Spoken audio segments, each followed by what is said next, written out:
मसीह में मेरे प्यारे मित्रों,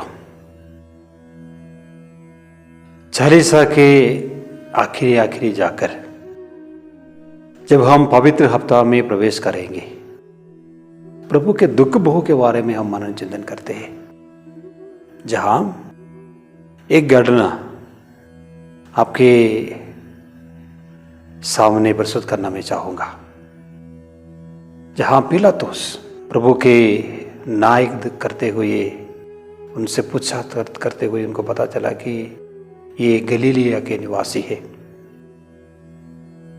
तो उनको हेरोद के पास, जो यूदा का राजा था, उनके पास भेजते हैं।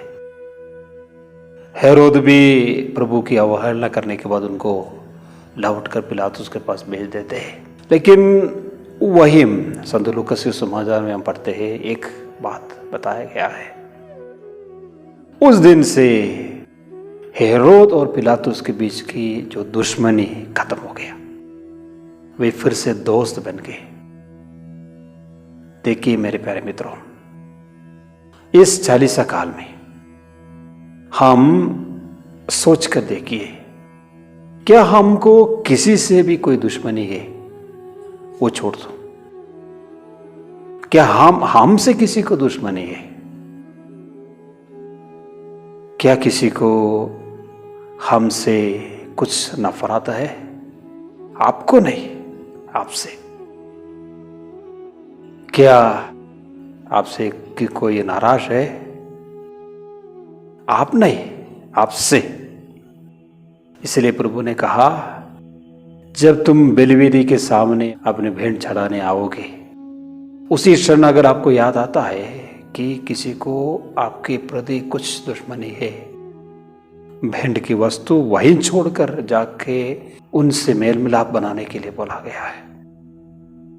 वही आदर्श को अपनाते हुए सोचकर देखना मेरे प्यारे मित्रों, क्या आपने इतनी लंबी जीवन सफर में कहीं न कहीं किसी के भी साथ अगर कुछ दुश्मनी हुआ होगा, अगर हमारे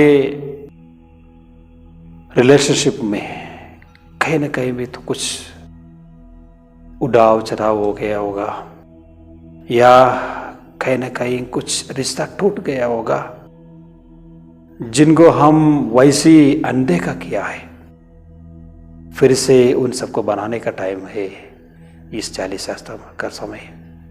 आइए हम गंभीरता से सोचें, क्या किसी को हमसे कुछ दुश्मनी है?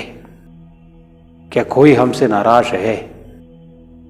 कहीं भी कुछ भी कारण से, चाहे गलती उनके हो, तब भी उनसे रिश्ता पुनः बनाने के लिए प्रभु यीशु मसीह हमसे कह रहे क्रूस से। आइए हम मेल मिलाप का रास्ता अपनाते हुए इस चालीसा काल का, इन दिनों का सदुपयोग करें, ताकि हम सही ईसाई बन जाए। सबको धन्यवाद। जी यीशु।